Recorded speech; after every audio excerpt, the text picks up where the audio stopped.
पुरुष को स्त्री कभी समझ में नहीं आ पाती, इसलिए पुरुष निरंतर अनुभव करता है कि स्त्री बेबूझ है, समथिंग मिस्टीरियस, कुछ है जो छूट जाता है। वो क्या है जो छूट जाता है? निश्चित ही पुरुष और स्त्री साथ साथ जीते हैं, पुरुष स्त्री से पैदा होता है, स्त्री के साथ जीता है, प्रेम करता है, जन्म पूरा जीवन बिताता है। फिर भी क्या है जो स्त्री के भीतर पुरुष के लिए अनजान और अपरिचित रह जाता है? वही अनजान और अपरिचित तत्व का नाम लाओस से कह रहा है फेमिनिन मिस्ट्री, घाटी का रहस्य, अंधकार का रहस्य, निषेध की खूबी। क्या है स्त्री के भीतर? अगर एक स्त्री आपसे प्रेम में पड़ जाए तो भी आक्रमण नहीं करती, प्रेम में भी आक्रमण नहीं करती, प्रेम में भी प्रतीक्षा करती, आक्रमण का मौका आपको ही देती है। आप कभी किसी स्त्री से ऐसा न कह सकेंगे कि तूने मुझे प्रेम में उलझा दिया, कि तूने मुझे विवाह में डाल दिया। स्त्रियां ही डालती हैं, लेकिन कभी आप किसी स्त्री से ऐसा न कह सकेंगे कि तूने मुझे प्रेम में उलझा दिया, क्योंकि इनिशिएटिव वे कभी नहीं लेती, पहल वे कभी नहीं करती। वही उनका रहस्य, खींचना बिना किसी क्रिया के, बिना किसी कर्म के आकर्षित करना, सिर्फ होने मात्र से आकर्षित करना, जिसको कृष्ण ने गीता में इनेक्शन कहा है, अकर्म कहा है। स्त्री का रहस्य वही है। वो अगर प्रेम में भी गिर जाए तो उसकी तरफ से इशारा भी नहीं मिलता कि वो आपके प्रेम में गिर गई है। उसकी मौजूदगी आपको खींचती है, खींचती है। आप ही पहली दफा कहते हैं कि मैं प्रेम में पड़ गया हूं। स्त्री कभी किसी से नहीं कहती कि मैं तुम्हारे प्रेम में पड़ गई हूं, पहल कभी नहीं करती, क्योंकि पहल आक्रामक है, एग्रेसिव है, पॉजिटिव है। जब मैं किसी से कहता हूं कि मैं तुम्हें प्रेम करता हूं, मैं अपने से बाहर गया, मैंने कहीं जाके आक्रमण किया, मैंने ट्रेस पासिंग शुरू की, मैं दूसरे की सीमा में प्रवेश कर रहा हूं। स्त्री कभी किसी की सीमा में प्रवेश नहीं करती, फिर भी स्त्री आकर्षक है। उसका रहस्य क्या है? निश्चित ही उसका आकर्षण इनएक्टिव है, एक्टिव नहीं है। पुकारती है लेकिन आवाज नहीं होती उस पुकार में, हाथ फैलाती है लेकिन उसके हाथ दिखाई नहीं पड़ते, निमंत्रण दिया जाता है लेकिन निमंत्रण की कोई भी रूपरेखा नहीं होती। कर्म पुरुष को करना पड़ता है, कदम उसे उठाना पड़ता है, जाना उसे पड़ता है, प्रार्थना उसे करनी पड़ती है, और फिर भी स्त्री इंकार किए चली जाती है। और जब भी कोई स्त्री किसी के प्रेम में जल्दी हां भर देती है, तब समझना चाहिए उस स्त्री को भी स्तृण रहस्य का कोई पता नहीं है। क्योंकि जैसे ही स्त्री हां भरती है वैसे ही व्यर्थ हो जाती है। उसका निषेध, उसका इंकार किए चले जाना ही उसका अनंत रस का रहस्य है। लेकिन उसकी नहीं कुछ ऐसी है जैसी नहीं पुरुष कभी नहीं बोल सकता, क्योंकि जब पुरुष बोलता है नहीं, कहता है नो, इट मीन्स नो, और जब स्त्री कहती नो, इट मीन्स यस। अगर स्त्री को नो ही कहना है तो वो नो भी नहीं कहेगी, क्योंकि उतना कहना भी बहुत ज्यादा कहना है।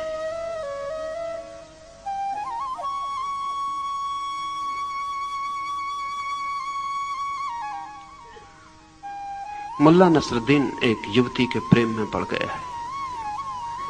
बहुत परेशान घर आके अपने पिता को कहा है, चिंतित उदास है। तो पिता ने पूछा है इतना चिंतित क्यों है नसरुद्दीन? नसरुद्दीन ने कहा कि मैं बड़ी मुश्किल में पड़ गया, जिस स्त्री के पीछे मैं 9 महीने से चक्कर लगा रहा हूं, आज उसने सब बात ही तोड़ दी। पिता ने कहा तू ना समझ, स्त्री जब कहे नहीं तो उसका अर्थ नहीं नहीं होता। नसरुद्दीन ने कहा वो तो मैं भी जानता हूं, लेकिन उसने नहीं नहीं कहा, उसने कहा कि तू कुत्ता। नहीं उसने कहा ही नहीं। अगर वो नहीं कहती तो अभी मैं और 9 वर्ष चक्कर लगा सकता था।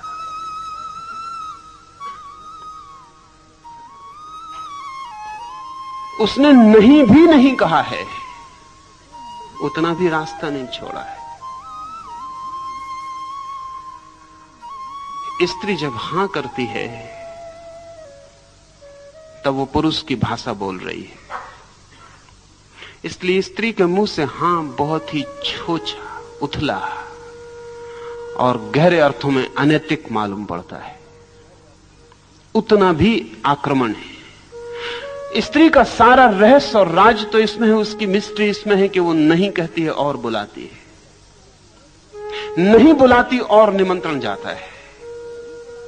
अपनी ओर से कभी कोई कमिटमेंट स्त्री नहीं करती, सब कमिटमेंट पुरुष करता है, सब प्रतिबद्धताएं पुरुष की हैं। और इस भ्रांति में कोई पुरुष ना रहे कि स्त्री ने कुछ भी नहीं किया है। स्त्री ने बहुत कुछ किया है, लेकिन उसके करने का ढंग निषेधात्मक है, घाटी की तरह है, अंधेरे की तरह है। निषेध ही उसकी तरकीब है, दूर हटना ही पास आने का निमंत्रण है। उसकी बचने की कोशिश ही बुलावा है।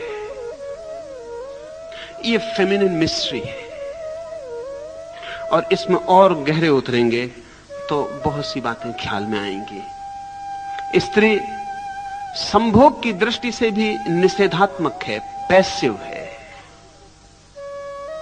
इसलिए दुनिया में स्त्रियों के ऊपर कोई बलात्कार का जुर्म नहीं रखा जा सकता। किसी स्त्री ने लाखों वर्ष के इतिहास में किसी पर बलात्कार नहीं किया है। स्त्री के व्यक्तित्व में बलात्कार असंभव है। पुरुष बलात्कार कर सकता है, करता है, और 100 में 90 मौके पर पुरुष जो भी करता है वो बलात्कार ही होता है। 100 में 90 मौके पर, उन मौकों पर नहीं जो अदालत में पकड़े जाते हैं। पति अपनी पत्नी के साथ भी जो संबंध निर्मित करता है उसमें 90 मौके पर बलात्कार होता है, क्योंकि स्त्री चुप है। उसकी चुप्पी हां समझी जा सकती है। और जो हमने व्यवस्था की है समाज की पति के प्रति, हमने उसका कर्तव्य बांधा हुआ है। पति उससे प्रेम मांगे तो वो चुप होकर दे देती है, लेकिन अगर उसके भीतर उस क्षण प्रेम नहीं था तो पति का ये प्रेम बलात्कार होगा। लेकिन पुरुष बलात्कार कर सकता है, क्योंकि पुरुष का पूरा व्यक्तित्व आक्रामक, एग्रेसिव है, हमलावर है।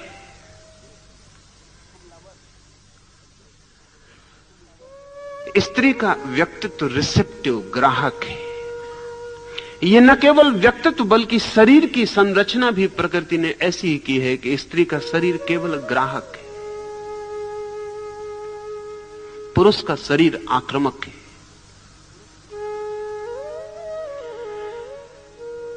लेकिन सृजन होता है स्त्री से, जन्म होता है स्त्री से। आक्रमण करता है पुरुष, जो कि बिल्कुल संयोगिक है, जिसके बिना चल सकता है, और जन्म होता है स्त्री से जो केवल ग्राहक है। वैज्ञानिक कहते हैं जब भी कहीं जन्म होता है तो अंधेरे में, बीज फूटता है तो जमीन के अंधेरे में। रोशनी में ले आओ और बीज फूटना बंद कर देता है।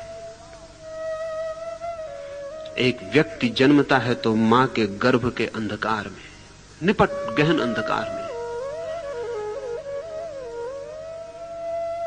प्रकाश में ले आओ, जन्म मृत्यु बन जाती है।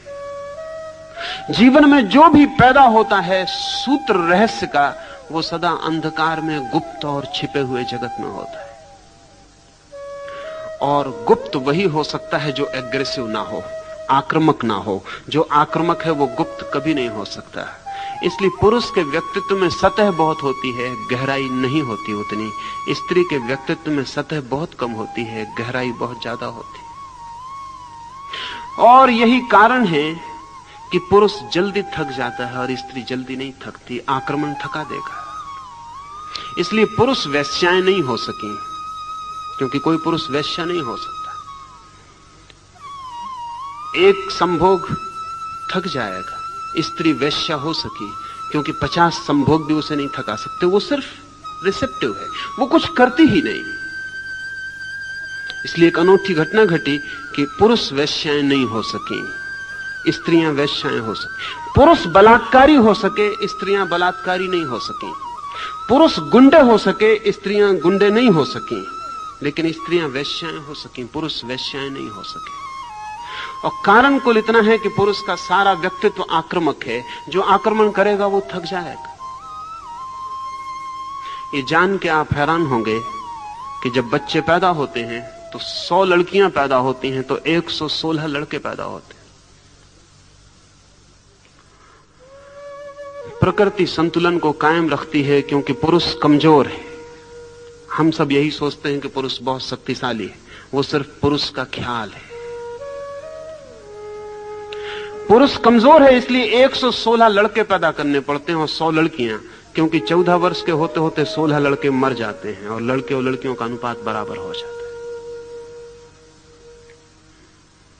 16 लड़के एक्स्ट्रा, अतिरिक्त, स्पेयर प्रकृति को पैदा करने पड़ते हैं, क्योंकि पता है कि 16 लड़के 100 में से 14 वर्ष की उम्र पाते पाते मर जाएंगे। स्त्रियों की औसत उम्र पुरुषों से ज्यादा है, 5 वर्ष। अगर पुरुष 70 साल जीता है तो स्त्रियां 75 साल जीती हैं। और स्त्रियां जितना श्रम उठाती हैं शरीर से, क्योंकि एक बच्चे को जन्म देने में जितना श्रम है उतना एक एटम बम को जन्म देने में भी नहीं है।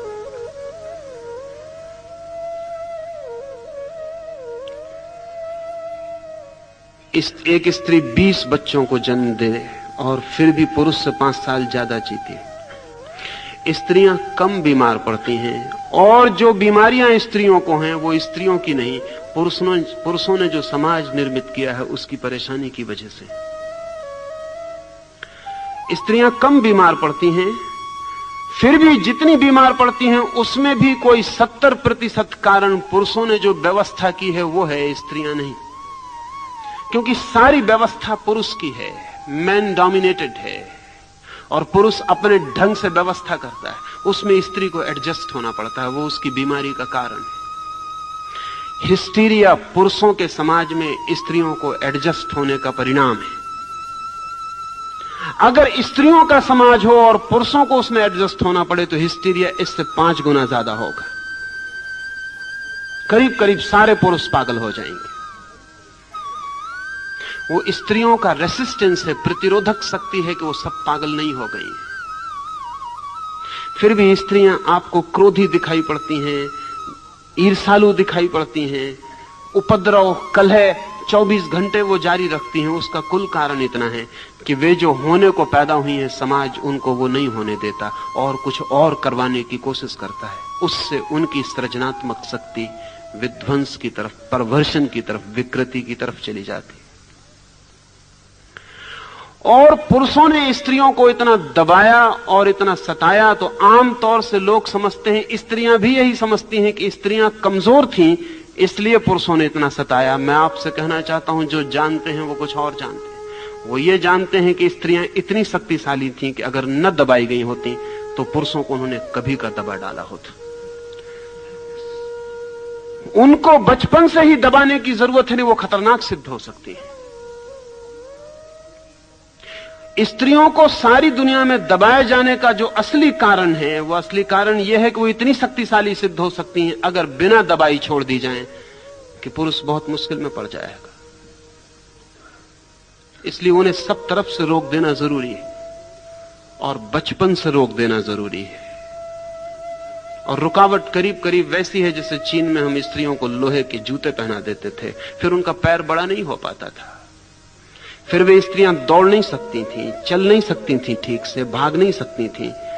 सच तो यह है, उन्हें सदा ही पुरुष के कंधे के सहारे की जरूरत थी। और फिर पुरुष उनसे कहता था नाजुक, डेलिकेट, और नाजुक होने को पुरुष ने एक मूल्य बना दिया, एक वैल्यू बना दिया, क्योंकि स्त्री नाजुक हो तो ही उस पर काबू किया जा सकता है। स्त्री पुरुष से ज्यादा मजबूत सिद्ध हो सकती है अगर उसको पूरा विकसित होने दिया जाए, क्योंकि प्रकृति ने उसे जन्म की शक्ति दी है और जन्म की शक्ति सदा उसके पास होती है जो ज्यादा शक्तिशाली है। अन्यथा गर्भ को खींच लेना असंभव हो जाएगा। लाओस से कहता है इस स्त्रीण रहस्य को ठीक से समझ लें, ये घाटी की जो आत्मा है इसे ठीक से समझ लें। ये घाटी की आत्मा कभी थकती नहीं, ये कभी मरती नहीं। ये जो निषेध है, ये जो ना करने के द्वारा करने की कला है, ये जो बिना आक्रमण के आक्रमण कर देना है, ये बिना बुलाए बुला लेने का जो राज है, इसे ठीक से समझ लें। क्योंकि लाओस से कहता है इस राज को समझकर ही कोई जीवन के परम सत्य को उपलब्ध कर सकता है। हम पुरुष की तरह परम सत्य को कभी नहीं पा सकते, क्योंकि परम सत्य पर कोई आक्रमण नहीं किया जा सकता। कोई हम बंदूकें और तलवारें लेकर परमात्मा के मकान पर कब्जा नहीं कर लेंगे। परमात्मा को केवल वे ही पा सकते हैं जो स्त्रीण रहस्य को समझ गए, जिन्होंने अपने को इतना समर्पित किया, इतना छोड़ा, लेट गो, कि परमात्मा उनमें उतर सके। ठीक वैसे ही जैसे स्त्री पुरुष के प्रेम में अपने को छोड़ देती है, कुछ करती नहीं, बस छोड़ देती है, और पुरुष उसमें उतर पाता है। एक बहुत अनूठी बात जो इधर 10 वर्षों में ख्याल में आनी शुरू हुई, क्योंकि वास्तविक स्त्री खो गई है दुनिया से, और जो स्त्री है वो बिल्कुल सूडो है, वो पुरुष के द्वारा बनाई गई है, वो बिल्कुल बनावटी है। जिसको हम आज स्त्री कह के जानते हैं वो पुरुष के द्वारा बनाई गई गुड़िया से ज्यादा नहीं है। वो स्वाभाविक स्त्री नहीं है जैसी होनी चाहिए। अभी पश्चिम में एक छोटा सा वैज्ञानिकों का प्रयोग चलता है, जिसमें वो ये कोशिश करते हैं कि क्या ये संभव है, और तंत्र ने इस पर बहुत पहले काम किया है, बहुत पहले, कोई 2000 साल पहले, और ये अनुभव किया है कि ये हो सकता है। स्त्री और पुरुष के संभोग में चूंकि पुरुष सक्रिय होता है, अगर पुरुष सक्रिय ना हो पाए तो संभोग असंभव है। अगर पुरुष कमजोर हो जाए, वृद्ध हो जाए, उसके जनन यंत्र शिथिल हो जाएं तो संभोग असंभव है। लेकिन अभी पश्चिम में 10 वर्षों में कुछ प्रयोग हुए हैं गहरे, जिनमें वो कहते हैं कि अगर पुरुष की जननेंद्रिय बिल्कुल शिथिल और क्षीण, शक्तिहीन हो जाए तो भी फिक्र नहीं। स्त्री अगर उस पुरुष को प्रेम करती है तो सिर्फ स्त्री जननेंद्रिय के पास पहुंच जाने पर स्त्री की जननेंद्रिय पुरुष की जननेंद्रिय को चुपचाप अपने भीतर खींच लेती, पुरुष को प्रवेश की भी जरूरत नहीं है। अगर स्त्री का प्रेम भारी है तो उसका शरीर ऐसे खींच लेता है जैसे खाली जगह में हवा खींच के आ जाए। ये बहुत हैरानी का तथ्य है। और अगर ऐसा नहीं होता तो उसका कुल कारण इतना है कि स्त्री प्रेम नहीं करती है उस पुरुष को, इसलिए उसका शरीर उसे खींचता नहीं, और इसलिए पुरुष जो भी कर रहा है वो बलात्कार है। अगर स्त्री प्रेम करती है तो खींच लेगी, उसका पूरा बायोलॉजिकल, उसका जैविक यंत्र ऐसा है कि वो व्यक्ति को अपने भीतर खींच लेगी। लाओस से कहता है ये स्त्री का रहस्य है कि बिना कुछ किए वो कुछ कर सकती है, बिना कुछ किए। पुरुष को कुछ भी करना हो तो करना पड़ेगा। धर्म का रहस्य भी स्त्रीण। अगर कोई परमात्मा को पाने जाए तो कभी ना पा सकेगा, और कोई केवल अपने हृदय के द्वार को खोलकर ठहर जाए तो परमात्मा यहीं और अभी प्रवेश कर जाता है। दूर दूर खोजे कोई, अनंत की यात्रा करे कोई, भटके जन्मों जन्मों तक, तो भी परमात्मा को नहीं पा सकेगा। क्योंकि परमात्मा को पाने का राज ही यही है कि हम रिसेप्टिव हो जाएं, एग्रेसिव नहीं। हम अपने को खुला छोड़ दें, हम सिर्फ राजी हो जाएं कि वो आता हो तो हमारे द्वार दरवाजे बंद ना पाए। हमारा प्रेम इतना ही करे कि वो एक पैसिव अवेटिंग, एक निष्क्रिय प्रतीक्षा बन जाए। स्त्री जन्म जन्म तक अपने प्रेमी की प्रतीक्षा कर सकती है, पुरुष नहीं कर सकता। पुरुष प्रतीक्षा जानता ही नहीं है। पुरुष के मन की जो व्यवस्था है उसमें प्रतीक्षा नहीं है। उसमें अभी और यहीं इंस्टेंट सब चाहिए। इंस्टेंट काफी भी, इंस्टेंट सेक्स भी, अभी। इसलिए पुरुष ने विवाह ईजाद किया, क्योंकि विवाह के बिना इंस्टेंट सेक्स अभी संभव नहीं है।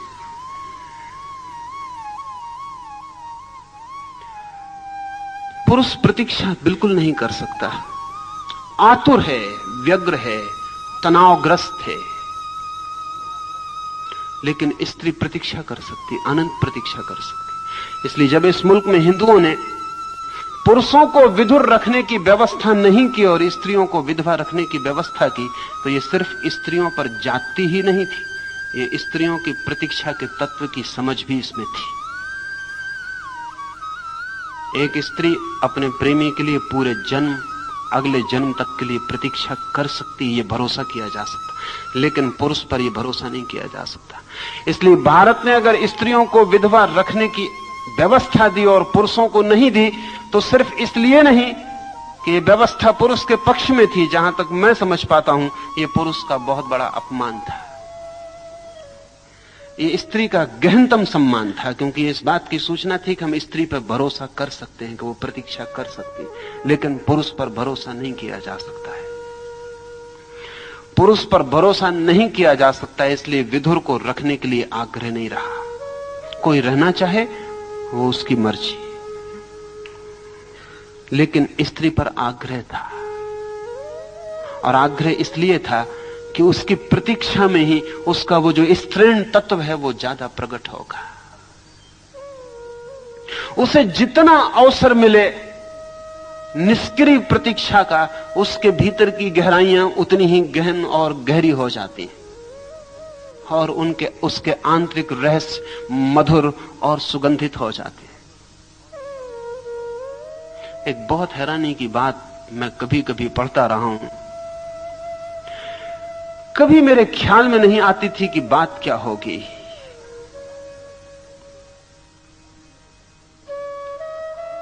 कैथोलिक प्रीस्ट के सामने लोग अपने पापों की स्वीकृतियां करते हैं, कन्फेशन करते हैं।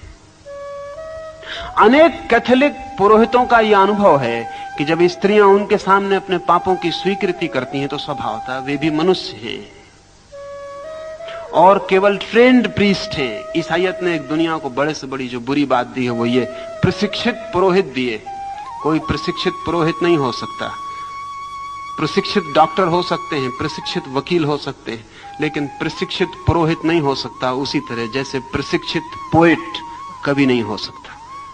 और अगर आप कविता को सिखा दें और ट्रेनिंग दे दें और सर्टिफिकेट दे दें कि यह आदमी ट्रेंड है कविता में, तो वो सिर्फ तुकबंदी करेगा, कविता उससे पैदा नहीं हो सकती।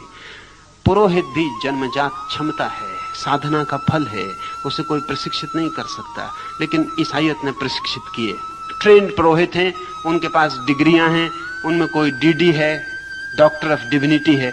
डॉक्टर ऑफ डिविनिटी कोई नहीं होता, क्योंकि सर्टिफिकेट पर जो डिविनिटी तय हो जाएगी वो डिविनिटी नहीं हो सकती। वो क्या दिव्यता होगी जो एक स्कूल सर्टिफिकेट देने से तय हो जाती हो। तो पुरोहित के पास जब स्त्रियां अपने पापों का कन्फेशन करती हैं तो ये कन्फेशन बहुत टेम्पटिंग हो जाता है, स्वाभाविक। जब कोई स्त्री अपने पाप का स्वीकार करती है और एकांत में करती है तो पुरोहित के लिए बड़ी बेचैनी हो जाती है। स्त्री तो हल्की हो जाती है, पुरोहित भारी हो जाता है।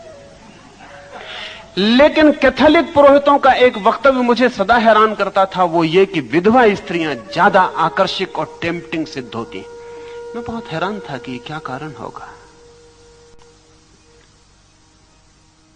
असल में विधवा अगर सच में विधवा हो तो उसके सौंदर्य में बहुत बढ़ती हो जाती, क्योंकि प्रतीक्षा उसके स्त्रीण रहस्य को गहन कर देती।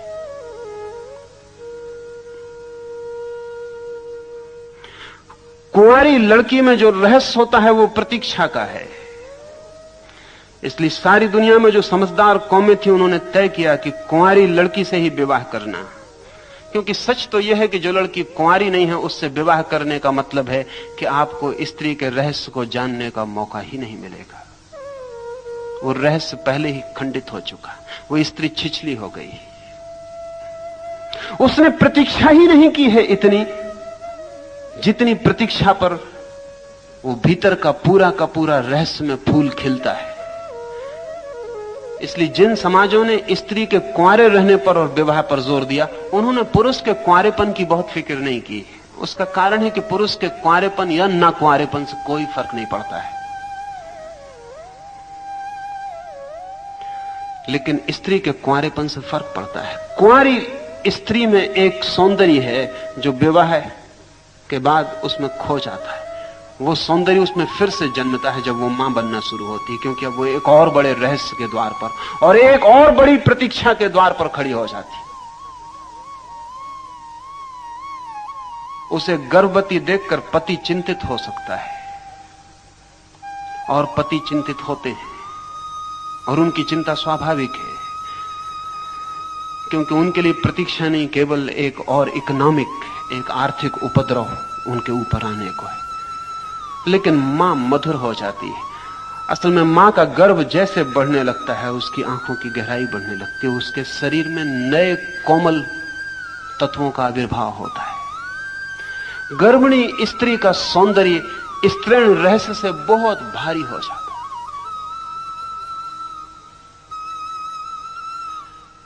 ये क्या होगा रहस्य? ये पैसिविटी इज द सीक्रेट। अब मां बनने के लिए कुछ उसे करना तो पड़ता नहीं। बेटा उसके पेट में बड़ा होने लगता है, उसे सिर्फ प्रतीक्षा करनी होती, उसे कुछ भी नहीं करना होता। असल में उसे सब करना छोड़ देना होता है, सिर्फ प्रतीक्षा ही करनी होती। जैसे जैसे उसके बेटे का या उसकी बेटी का, उसके गर्भ का विकास होने लगता है, वैसे वैसे सब काम उसे छोड़ देना पड़ता है। वो सिर्फ प्रतीक्षा में रह जाती है, वो सिर्फ स्वप्न देखने लगती है। इसलिए अगर सारा काम स्त्री छोड़ दे बच्चे के जन्म के करीब, तो वे स्वप्न देख सकती है जो उसके बच्चे के भविष्य की सूचनाएं होंगे। इसलिए महावीर या बुद्ध की मां के स्वप्न बड़े मूल्यवान हो गए।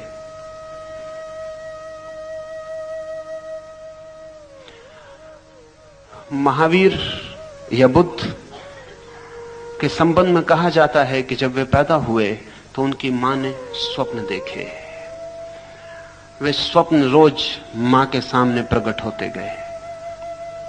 उन स्वप्नों में बुद्ध या महावीर के जीवन की सारी रूपरेखा प्रकट हो गई।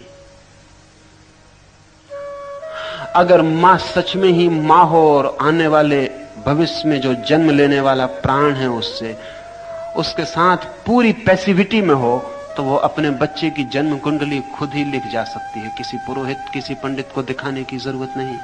और मां जिसकी जन्म कुंडली न लिख सके, उसकी कोई पुरोहित और पंडित न लिख सकेगा, क्योंकि इतना तादात्म्य, इतना एकात्म फिर कभी किसी दूसरे से नहीं होता है। पति से भी नहीं होता है इतना तादात्म्य पत्नी का, जितना अपने बेटे से होता है। बेटा उसका ही एक्सटेंशन है, उसका ही फैलाव है। लेकिन मां बनने के लिए कुछ भी करना नहीं पड़ता। पिता बनने के लिए बहुत कुछ करना पड़ता है। मां बनने के लिए कुछ भी नहीं करना होता। मां बनने के लिए केवल मौन प्रतीक्षा करनी होती है। इस मौन प्रतीक्षा में दो चीजों का जन्म होता है, एक तो बेटे का जन्म होता है और एक मां का भी जन्म होता है। इसलिए पूरब के मुल्क जिन्होंने फेमिनिन मिस्ट्री को समझा, उन्होंने स्त्री को जो चरम आदर दिया है वो मां का, पत्नी का नहीं।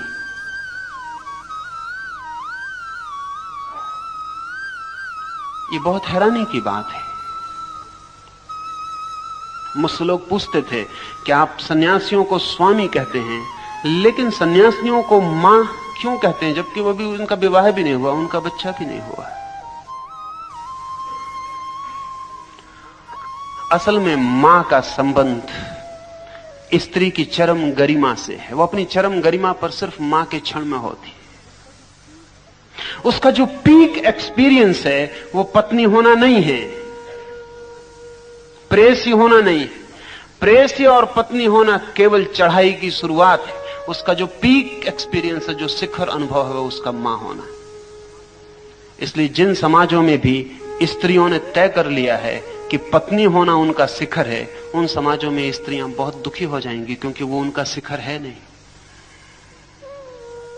यद्यपि पुरुष राजी है कि वे पत्नी होने को ही अपना शिखर समझें, क्योंकि पुरुष को पति होने पर शिखर उपलब्ध हो जाता है, पिता होने पर उसे शिखर उपलब्ध नहीं होता। उसे प्रेमी होने पर शिखर उपलब्ध हो जाता है, लेकिन स्त्री को उपलब्ध नहीं होता। स्त्री का ये जो मातृत्व का राज है, इसे लाओस से कहता है ये अंधेरे जैसा है। इसमें और बहुत सी बातें ख्याल में लेने जैसी हैं। जब पुरुष पैदा होता है, जब एक बच्चा पैदा होता है, लड़का पैदा होता है, तो उसके पास अभी सेक्स हार्मोन होते नहीं, बाद में पैदा होने शुरू होते हैं। उसका वीर्य बाद में निर्मित होना शुरू होता है। लेकिन यह जान के आप हैरान होंगे कि जब लड़की पैदा होती है तो वो अपने सब अंडे साथ लेके पैदा होती है। उसके जीवन भर में जितने अंडे प्रति माह है उसके मासिक धर्म में निकलेंगे, उतने अंडे वो लेकर ही पैदा होती है। स्त्री पूरी पैदा होती है, उसके पास पूरा कोष होता है उसके एग्स का। फिर उनमें से एक एक अंडा समय पर बाहर आने लगेगा, लेकिन वो सब अंडे लेकर आती है। पुरुष अधूरा पैदा होता है, और अधूरे पैदा होने की वजह से लड़के बेचैन होते हैं और लड़कियां शांत होती हैं। एक अनइजीनेस लड़के में जन्म से होती है, लड़की में एक एट ईजनेस जन्म से होती है। लड़की के शरीर का, उसके व्यक्तित्व का जो सौंदर्य है, वो उसकी शांति से बहुत ज्यादा संबंधित है। अगर लड़की को बेचैन करना हो तो उपाय करने पड़ते हैं, और लड़के को अगर शांत करना हो तो उपाय करने पड़ते हैं। अशांत होना स्वाभाविक है। बायोलॉजिस्ट कहते हैं कि उसका कारण है कि स्त्री जिस अंडे से बनती है उसमें जो अणु होते हैं वो एक्स होते हैं, दोनों एक से होते हैं। और पुरुष जिस क्रोमोसोम से बनता है उसमें एक्स वाई होता है, उसमें एक एक्स होता है एक वाई होता है, वो समान नहीं होते। स्त्री में जो तत्व होते हैं वो एक्स होते हैं, दोनों समान होते हैं। इसलिए स्त्री सुडौल होती, पुरुष सुडौल नहीं हो पाता। स्त्री के शरीर में जो कर्व्स का सौंदर्य है वो उसके एक्स दोनों संतुलित अंडों के कारण है, और पुरुष के शरीर में वैसा संतुलन नहीं हो सकता, क्योंकि एक्स वाई उसके एक और दूसरे में समानता नहीं है। स्त्री के व्यक्तित्व को बनाने वाले 48 अणु हैं, वो पूरे हैं 24। पुरुष को बनाने वाले 47 हैं, और बायोलॉजिस्ट कहते हैं कि वो जो एक अणु की कमी है वही पुरुष को जीवन भर दौड़ाती है। इस दुकान से उस दुकान, जमीन से चांद दौड़ाती रहती। वो जो एक कम है उसकी खोज वो पूरा होना चाहता है।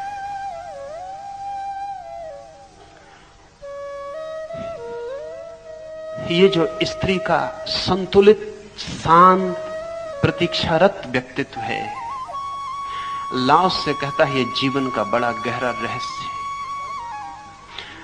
परमात्मा स्त्री के ढंग से अस्तित्व में है, पुरुष के ढंग से नहीं।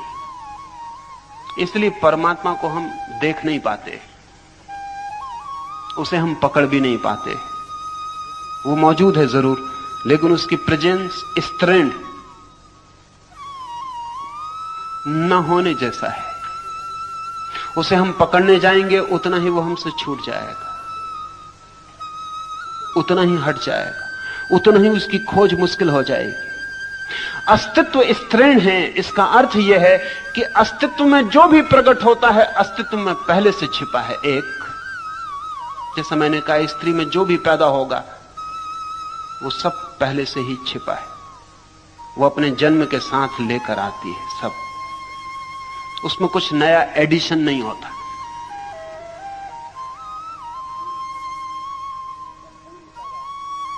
वो पूरी पैदा होती है, उसमें ग्रोथ होती है लेकिन एडिशन नहीं होता, उसमें विकास होता है लेकिन कुछ नई चीज जुड़ती नहीं। यही वजह है कि वो बड़ी तृप्त जीती है। स्त्रियों की तृप्ति आश्चर्यजनक है, अन्यथा इतने दिन तक उनको गुलाम नहीं रखा जा सकता था। उनकी तृप्ति आश्चर्यजनक है। गुलामी में भी वे राजी हो जाती है, कैसी भी स्थिति हो वे राजी हो जाती है। अतृप्ति उनमें बड़ी मुश्किल से पैदा की जा सकती है, बड़ी कठिन है, और तभी पैदा की जा सकती है जब कुछ बायोलॉजिकल कठिनाई उनके भीतर पैदा हो जाए, जैसा पश्चिम में लग रहा है कि कठिनाई पैदा हुई है, तो उनमें पैदा की जा सकती है बेचैनी। और जिस दिन स्त्री बेचैन होती है उस दिन उसको चैन में लाना फिर बहुत मुश्किल है, क्योंकि वो बिल्कुल अप्राकृतिक है उसका बेचैन होना। इसलिए स्त्री बेचैन नहीं होती, सीधी पागल होती। या आप जान के हैरान होंगे कि स्त्री या तो शांत होती है या पागल हो जाती है, बीच में नहीं ठहरती, ग्रेडेशंस नहीं है। पुरुष न तो शांत होता है इतना, न इतना पागल होता, बीच में काफी डिग्रीज हैं उसके पास, अशांति की डिग्रीज में वो डोलता रहता है। बड़ी से बड़ी अशांति में भी वो पागल नहीं हो जाता, और बड़ी से बड़ी शांति में भी वो बिल्कुल शांत नहीं हो जाता। नीत्शे ने बहुत विचार की बात कही है। उसने कहा है कि जहां तक मैं समझता हूं, बुद्ध जैसे व्यक्ति में स्त्रीण तत्व ज्यादा रहे होंगे।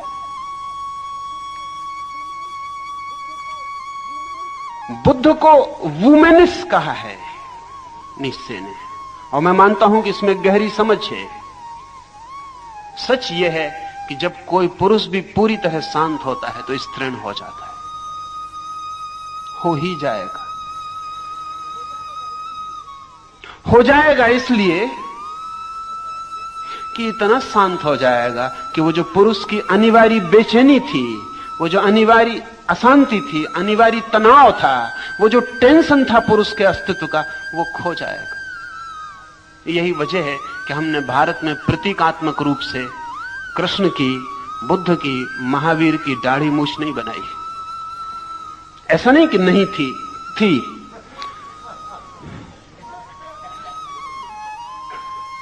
लेकिन नहीं बनाई, क्योंकि वो सांकेतिक नहीं रह गई, सांकेतिक नहीं रह गई। वो बुद्ध के भीतर की खबर नहीं देती, इसलिए उसे हटा दिया। सिर्फ एक मूर्ति पर बुद्ध की दाढ़ी है, इसलिए लोग उस मूर्ति को कहते हैं वो झूठ है, वो ठीक नहीं है, क्योंकि किसी मूर्ति पर दाढ़ी नहीं है। महावीर की एक मूर्ति पर मूछ है, तो लोग कहते हैं कि वो कुछ किसी जादूगर ने उन पर मूछ उगा दी है। तो उस पूरे मंदिर का नाम मुछाला महावीर है, मूछ वाले महावीर, क्योंकि महावीर तो मूछ वाले थे नहीं। लेकिन महावीर में मूछ ना हो, बुद्ध में मूछ ना हो, कभी एकाध दफा ऐसी घटना घट सकती है, क्योंकि कुछ पुरुष होते हैं जिनमें हार्मोन्स की कमी की वजह से दाढ़ी मूछ नहीं होती। लेकिन जैनों के 24 तीर्थंकर हो, किसी को दाढ़ी ना हो, जरा कठिन है, इतना बड़ा संयोग मुश्किल है। लेकिन वो प्रतीकात्मक है, वो इस बात की खबर है कि हमने ये स्वीकार कर लिया था कि ये व्यक्ति अब स्त्रीण रहस्य में प्रवेश कर गया, द फेमिनिन मिस्ट्री में। ध्यान रहे, जब मैं स्त्रीण रहस्य कह रहा हूं तो कोई ऐसा ना समझे कि मेरा मतलब स्त्री से ही है। स्त्री भी हो सकती है स्त्रीण रहस्य में प्रवेश ना करे, और पुरुष भी प्रवेश कर सकता है। स्त्रीण रहस्य तो जीवन का एक सूत्र है। लाओ से इसलिए कहता है कि द फीमेल मिस्ट्री दस डू वी नेम, हम इस तरह नाम देते हैं। नाम देने का कारण है क्योंकि ये नाम अर्थपूर्ण मालूम पड़ता है। हम उस रहस्य को पुरुष जैसा नाम नहीं दे सकते।